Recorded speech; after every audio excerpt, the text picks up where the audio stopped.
Good morning students. पिछले video में हमने व्याकरण के पाठ 9 प्रत्यय प्रकरणम का अध्ययन शुरू किया था। पिछले वीडियो में हमने अध्ययन किया था कि प्रत्यय किसे कहते हैं। वे शब्दांश जो किसी शब्द या धातु के अंत में जुड़कर उसके अर्थ को बदल देते हैं उन्हें हम प्रत्यय कहते हैं। उसके बाद हमने अध्ययन किया था कि प्रत्यय के 3 भेद होते हैं, कृत प्रत्यय, तद्धित प्रत्यय व स्त्री प्रत्यय। जो प्रत्यय धातुओं के साथ जुड़ते हैं उन्हें हम कृत प्रत्यय कहते हैं। शब्दों से जुड़ने वाले प्रत्यय को तद्धित प्रत्यय व स्त्रीलिंग पुल्लिंग से स्त्रीलिंग रूप बनाने के लिए जिन प्रत्ययों का प्रयोग किया जाता है उन्हें हम स्त्री प्रत्यय कहते हैं। उसके बाद हमने कृत प्रत्यय के 5 भेदों के बारे में जाना था। तो उसके भेद होते हैं आपके कृत प्रत्यय के 5 भेद होते हैं या अर्थात कृत प्रत्यय 5 प्रकार का होता है। जो धातुओं के साथ जुड़ते हैं उन्हें हम कृत प्रत्यय कहते हैं। तो इसमें से आपके होते हैं भूतकाल में प्रयुक्त होने वाले प्रत्यय। इसमें आपके कत और कत्वतु प्रत्यय आते हैं जिनका हमने पिछले वीडियो में अध्ययन कर लिया था। ठीक है। उसके बाद हमारे आते हैं पूर्वकालिक कृत प्रत्यय, यानी कि जिन प्रत्ययों का प्रयोग पूर्वकालिक क्रिया के लिए किया जाता है। तो इसमें हमारे कत्वा व लेप ये 2 प्रत्यय आते हैं। इसके बाद तुमुन प्रत्यय आता है हमारा। तो आज की इस वीडियो में हम कत्वा, पूर्वकालिक प्रत्यय, कत्वा और लेप तथा तुमुन प्रत्यय का अध्ययन करेंगे। ठीक है। उसके बाद हम कृत्य प्रत्यय नेक्स्ट वीडियो में, तव्यत, अनियर और वर्तमान काल के में प्रयुक्त होने वाले प्रत्यय सत्री सानच का अध्ययन करेंगे। ठीक है। तो आइए शुरू करते हैं। आगे हमारा कत्वा प्रत्यय। कत्वा प्रत्यय और लेप प्रत्यय ये पूर्वकालिक प्रत्यय होते हैं। अर्थात अगर किसी कार्य के बाद कोई दूसरा कार्य किया जाता है तो पहले वाले कार्य को हम पूर्वकालिक क्रिया कहते हैं और उसी पूर्वकालिक क्रिया के अर्थ में इस प्रत्यय का प्रयोग किया जाता है। ठीक है। तो इसकी परिभाषा में कहता है कि कत्वा प्रत्यय का प्रयोग कर के अर्थ में किया जाता है। किस अर्थ में? कर के अर्थ में। जैसे वह स्नान करके मंदिर जाता है, तो स्नान करके अर्थ बनाने के लिए कत्वा प्रत्यय का प्रयोग किया जाएगा। यह कहता है धातु के साथ कत्वा प्रत्यय जुड़ने पर क का लोप हो जाता है। अर्थात ये आपका जैसे कत्वा प्रत्यय है, जब हम किसी धातु के साथ इसको जोड़ेंगे तो क का लोप हो जाएगा, केवल त्वा ही हम धातु के साथ जोड़ेंगे। ठीक है। क्या शेष रहेगा हमारा? त और वा, त्वा। उसके बाद है कहता कि केवल तवा शेष रहता है। ठीक है। जैसे पठ प्लस कत्वा, तो इसके साथ तवा जुड़ जाएगा पठित्वा, और साथ में इसमें जो ठ पे ई की मात्रा आई है इसमें प्रत्यय से पहले ईट जुड़ जाएगा, यानी कि ईट में से ट का हलन, ट का लोप होकर के ई इसमें प्रत्यय से पहले जुड़ जाएगा, पठित्वा आपका शब्द बन जाएगा। ठीक है।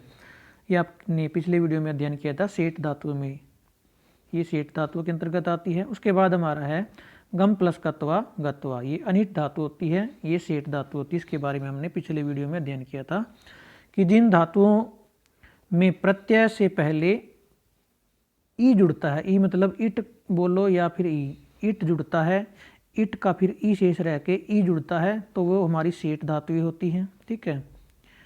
और जिन धातुओं में प्रत्यय से पहले इट नहीं जुड़ता, इट मतलब ई नहीं जुड़ता, वो हमारी अनिट धातुएं होती हैं, वो हमारी अनिट धातुएं होती हैं। ठीक है। उसके बाद कहता है कि कत्वा प्रत्यय पूर्वकालिक क्रिया का बोध कराता है। ये मैंने आपको पहले बताया कि पूर्वकालिक क्रिया यानी कि जो काम पहले हो चुका है उसका बोध कराता है। जैसे छात्र पठित्वा गृहम गच्छति, छात्र पढ़कर घर जाता है। तो इस वाक्य में 2 क्रिया हैं, एक तो है गच्छति जाता है और एक पठित्वा पढ़कर। ठीक है। तो जो क्रिया पहले समाप्त हो जाती है उसको हम पूर्वकालिक क्रिया कहते हैं, और उसके बाद जो क्रिया होती है वो हमारी मुख्य क्रिया होती है। ठीक है। तो यहाँ पर पहले क्रिया कौन सी संपन्न हुई? पठित्वा, यानी कि पढ़कर। तो ये पठित्वा हमारी क्या है? पूर्वकालिक क्रिया है। तो इस पूर्वकालिक क्रिया के लिए पठ धातु से कत्वा प्रत्यय यहाँ पर जोड़ा गया है, तो आपका शब्द बना फिर यहाँ पर पठित्वा। ठीक है। उसके बाद कहता है जैसे बालक है क्रीडित्वा, बालक है क्रीडित्वा आपणम गच्छति, बालक खेलकर बाजार जाता है। ठीक है, तो यहाँ पर भी आपकी दो क्रियाएं हैं, एक है क्रीडित्वा खेलकर और दूसरी गच्छति जाता है। ठीक है, तो यहाँ पर आपकी जो क्रीडित्वा है ये आपकी पूर्वकालिक क्रिया है, इसमें आपका कत्वा प्रत्यय जुड़ा हुआ है। ठीक है, क्रीड धातु से कत्वा प्रत्यय जोड़ करके क्रीडित्वा पद बनाया गया है। तो जहाँ पर भी कर के अर्थ में आपको वाक्य या क्रिया बनानी है कर के अर्थ में, तो उसके लिए आपको कत्वा प्रत्यय का प्रयोग करना होता है। ठीक है, उसके बाद आता है जैसे कहता है कि धातु के साथ कत्वा प्रत्यय जुड़ जाने पर अव्यय बन जाता है। ठीक है, क्या बन जाता है, जब धातु के साथ कत्वा प्रत्यय जुड़ जाता है तो कैसा पद बन जाता है, एक अव्यय पद बन जाता है। अव्यय पद के बारे में आपने पढ़ा है कि क्या होते हैं अव्यय पद, जिन पदों के या जिन शब्दों के लिंग, वचन व विभक्ति आदि विभक्तियां चेंज नहीं होती, यानी कि परिवर्तित नहीं होती, बदलती नहीं है। जिन शब्दों के न तो लिंग बदलते हैं, न वचन बदलते हैं, ना ही उनकी विभक्ति बदलती है, तो ऐसे शब्दों को हम अव्यय शब्द कहते हैं। अव्यय मतलब जिन शब्दों में कोई भी व्यय मतलब परिवर्तन नहीं होता, वे क्या कहलाते हैं, अव्यय यानी कि अव्यय। उसके बाद कहता है तो जब किसी धातु से कत्वा प्रत्यय जुड़ जाएगा, जैसे पठ धातु से कत्वा प्रत्यय जुड़ के क्या बनता है, पठित्वा, तो ये पठित्वा शब्द कैसा हो जाएगा, एक अव्यय शब्द हो जाएगा। यानी कि जैसे हमने पहले कत्व और कत्वतु प्रत्ययों का अध्ययन किया था, तो उसके बारे में वहाँ पर बताया गया था कि कत प्रत्यय के तीनों लिंगों में रूप चलते हैं। तो कत्वा प्रत्यय के से जुड़कर जो भी शब्द बनेगा उसके न तो किसी लिंग में अलग रूप बनेगा, वो पुल्लिंग में भी पठित्वा प्रयोग के, जैसे आपका पठ धातु से जुड़कर पठित्वा बनता है तो पुल्लिंग में पठित्वा प्रयोग किया जाएगा। ठीक है, स्त्रीलिंग में पठित्वा प्रयोग किया जाएगा और नपुंसक लिंग में भी, तीनों लिंगों में पठित्वा शब्द ही प्रयोग किया जाएगा। यानी कि इन शब्दों का लिंग परिवर्तन नहीं होगा, तो ऐसे शब्दों को हम अव्यय शब्द कहते हैं। न ही इसका कभी वचन परिवर्तित होगा, यानी कि एक वचन में पठित्वा, द्विवचन के वाक्य में पठित्वा और बहुवचन में भी पठित्वा प्रयोग किया जाएगा। ठीक है, इस प्रकार सभी विभक्तियों में भी पठित्वा शब्द ही प्रयोग किया जाएगा। आगे यहाँ पर जैसे उदाहरण दिया क्रीड प्लस कत्वा क्रीडित्वा। ठीक है, और पत प्लस कत्वा पतित्वा, पतित्वा मतलब गिरकर और क्रीडित्वा खेलकर, ये आपकी पूर्वकालिक क्रिया हो जाएंगी। उसके बाद यहाँ पर सेठ मतलब जिन धातुओं में प्रत्यय से पहले ई जुड़ता है, ई मतलब इट बोल लो या फिर ई बोल लो, एक ही बात। ठीक है, इट जुड़ता है उन्हें हम सेठ धातुएं कहते हैं। तो सेठ धातुओं से जब कत्वा प्रत्यय जुड़ेंगे तो कैसे रूप बनते हैं, ये उदाहरण आपको दिए गए हैं। जैसे पठ प्लस कत्वा पठित्वा, जिसका अर्थ हो जाएगा पढ़कर, हस प्लस कत्वा हसित्वा, लिख प्लस कत्वा लिखित्वा, क्रीड प्लस कत्वा क्रीडित्वा। तो इस प्रकार ये सारे रूप बनेंगे। तो सारी धातुएं आपने एक बार ये पढ़ लेनी है और ये सारे रूप आपने याद कर लेने हैं, बिल्कुल आसान है। सिर्फ आपने इसमें क्या करना है, धातु से पहले ई जोड़ना है धातु के साथ और उसके बाद आदत है और वाह तवा। ठीक है, फिर आपके जो रूप बनेंगे वो आपको याद रखना है। इसी प्रकार अनिट धातुओं से, अनिट धातुएं कौन सी होती हैं उसके बारे में मैंने आपको बताया है। जिन धातुओं में प्रत्यय से पहले इट नहीं जुड़ता, प्रत्यय से पहले इट नहीं जुड़ता, वो कैसी धातु होती हैं, अनिट धातुएं। ठीक है, जैसे यहाँ पर है आपकी गम प्लस कत्वा तो गत्वा, यहाँ पर आपका गित्वा नहीं बनेगा, क्या बनेगा, गित्वा आपका नहीं बनेगा क्योंकि इसमें इट नहीं जुड़ा है, क्या बनेगा आपका गत्वा। ठीक है, तो जिसका अर्थ हो जाएगा जाकर, हन प्लस कत्वा हत्वा मारकर। इस प्रकार नम प्लस कत्वा नत्वा झुककर या नमस्कार करके, भू प्लस कत्वा भूतवा होकर। ठीक है, तो ये अनिट धातुओं के आपको उदाहरण दिए गए हैं, इन सभी को आपने पढ़ना है और याद रखना है। ठीक है, उसके बाद आपका आता है लेप प्रत्यय। लेप प्रत्यय का प्रयोग भी कर के अर्थ में किया जाता है। ठीक है, लेकिन इसका प्रयोग कहाँ पर होगा, जब धातु से पहले उपसर्ग जुड़ा होगा, जब धातु के साथ उपसर्ग लगा होगा तो उस धातु से कर के अर्थ बनाने के लिए लेप प्रत्यय धातु के साथ लगाया जाएगा। और जिन धातुओं के साथ उपसर्ग नहीं होता वहाँ पर कत्वा प्रत्यय का प्रयोग धातु के साथ किया जाता है। किस अर्थ में? कर के अर्थ में। दोनों ही प्रत्यय कर के अर्थ को प्रकट करते हैं, ठीक है, कर के। तो दोनों में अंतर केवल इतना है, कत्वा प्रत्यय जिस धातु के साथ उपसर्ग नहीं होता उसके साथ कत्वा प्रत्यय जुड़ेगा, और जिन धातुओं के साथ उपसर्ग जुड़ा होता है उसके साथ लेप प्रत्यय का प्रयोग किया जाएगा, ठीक है। तो यही बात यहाँ पर कहता है, जब किसी धातु से पहले कोई उपसर्ग आ जाए तो कत्वा प्रत्यय के स्थान पर लेप प्रत्यय का प्रयोग होता है। लेप प्रत्यय भी कर के अर्थ में प्रयोग होता है, ये मैंने आपको बताया, ये दोनों सेम अर्थ में प्रयोग किए जाते हैं। लेप के ल और य का लोप हो जाता है तथा केवल ले और पै का, लेप का जो ये आपका लेप शब्द है लेप, इसमें से ल का भी लोप हो जाएगा और पै का भी, केवल यह शेष बचेगा, ठीक है, और यह ही धातु के साथ जुड़ेगा, ठीक है। यह शेष रहता है।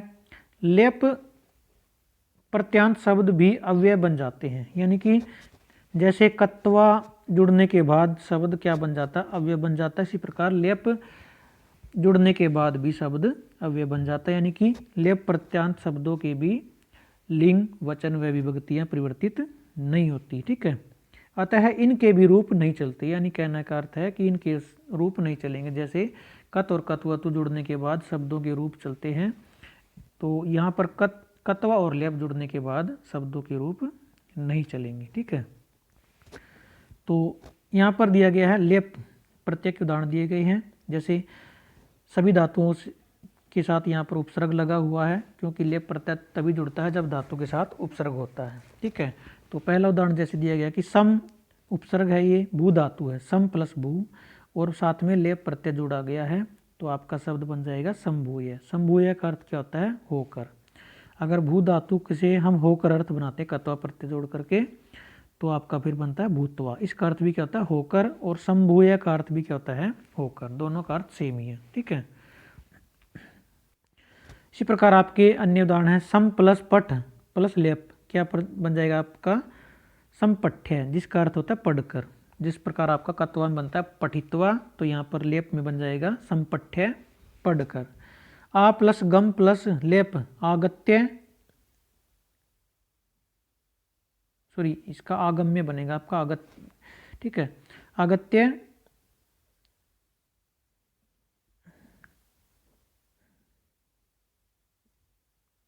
आगम्य, आकर। और उसके बाद आपका बनता आ प्लस दा प्लस लेप आदाय, आदाय लेकर, ठीक है। इस प्रकार आपका हो जाएगा वी प्लस ज्ञा प्लस लेप विज्ञाय, जानकर। और वी प्लस भज प्लस लेप विभज्य, बांट कर, ठीक है, डिवाइड करके। तो इस प्रकार आपने लेप प्रत्यय के भी सारे उदाहरण आपने एक बार पढ़ लेने हैं और इनको याद कर लेना है, ठीक है। यहाँ पर क्या दिया नीचे नोट, नोट में क्या लिखा हुआ है? यदि धातु के अंत में ह्रस्व स्वर हो तो धातु और लेप के मध्य में तय आ जाता है, ठीक है। तो ये नियम भी आपने ध्यान रखना है।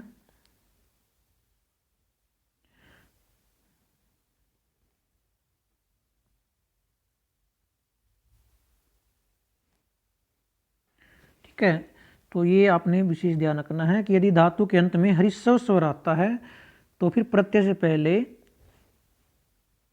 तय वर्ण धातु के साथ जुड़ जाएगा, ठीक है। जैसे यहाँ पर ऊपर ही उदाहरण दिया गया अनु प्लस क्री प्लस लेप, तो यहाँ पर जो धातु है उसका अंतिम वर्ण क्या है? री। कौन सा री? ह्रस्व री। तो यहाँ पर री ह्रस्व है, तो यहाँ पर जब आप इससे जोड़ करके रूप बनाएंगे तो प्रत्यय का जो यह है उसके पहले आप तय को भी जोड़ लेंगे, ठीक है। जैसे इन्होंने जोड़ा है अनुक्री प्लस तय, अनुकृत्य, ठीक है। अनुकृत्य मतलब अनुकरण करके, ये आपने ध्यान रखना है। अगर धातु के अंत में ह्रस्व स्वर आता है तो प्रत्यय से पहले धातु के साथ तय जुड़ जाएगा। जैसे यहाँ पर अनुक्री प्लस लेप है तो अनुकृत्य, अनुकृत्य आपका पद बनेगा, ठीक है। इसके बाद आपका है तुमुन प्रत्यय। तुमुन प्रत्यय का प्रयोग कहाँ पर किया जाता है? ये कृत प्रत्यय का तीसरा भेद है तुमुन प्रत्यय। इसका प्रयोग चाहिए के लिए अर्थ में, ठीक है। तुमुन प्रत्यय का प्रयोग के लिए अर्थ में प्रयोग किया जाता है। जैसे छात्र है पठितुम विद्यालयम गच्छति, छात्र पढ़ने के लिए विद्यालय जाता है। तो यहाँ पर पढ़ने के लिए यह अर्थ बनाने के लिए पठ धातु से तुमुन प्रत्यय जोड़ा गया है, जिस और तुमुन प्रत्यय के बाद इसका रूप बन जाएगा पठितुम, ठीक है।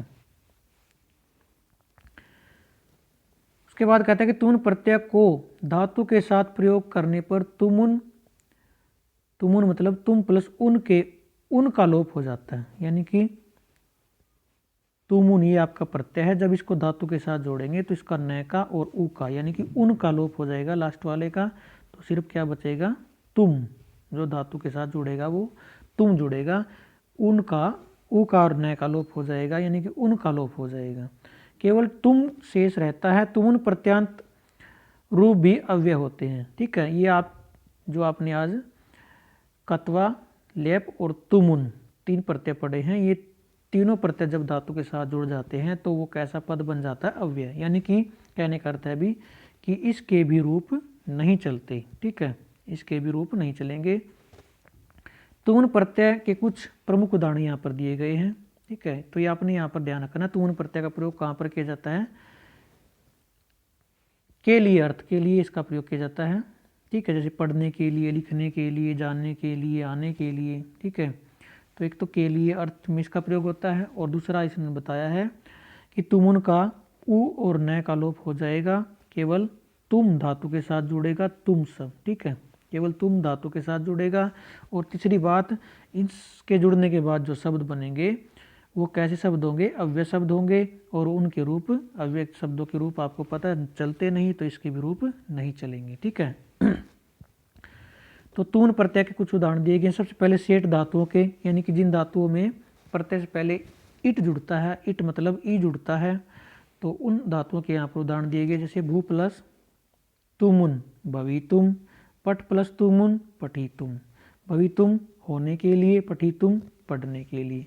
इस प्रकार हस प्लस तुमुन हसीतुम हंसने के लिए, खाद प्लस तुमुन खादितुम खाने के लिए, ठीक है। तो ये सभी उदाहरण आपने एक बार पढ़ने हैं, एक बार पढ़ते ही याद हो जाएंगे, बिल्कुल ईजी है, ज़्यादा मुश्किल नहीं होती, ठीक है। उसके बाद दिया गया अनिट धातुएं। अनिट धातुओं से तुमुन प्रत्यय जुड़ करके कैसे रूप बनते हैं?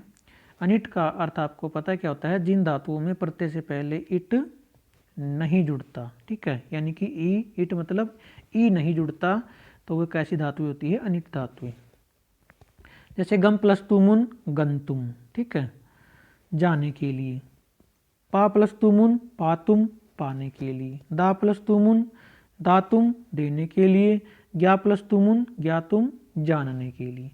तो इस प्रकार आपने इन सभी अनिट धातुओं के उदाहरणों को भी आपने पढ़कर याद कर लेना है, एक बार पढ़ते ही याद हो जाते हैं, ठीक है। बाकी अगले प्रत्ययों का अध्ययन हम नेक्स्ट वीडियो में करेंगे।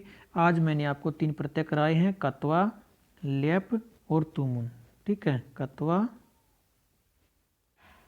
लेप और तुमुन। तो इन तीनों प्रत्ययों से जितने भी शब्द बनते हैं, ठीक है, वो सारे शब्द आपने याद कर लेने हैं, ठीक है। बाकी के प्रत्ययों को हम नेक्स्ट वीडियो में अध्ययन करेंगे। आज के लिए सिर्फ इतना ही। धन्यवाद।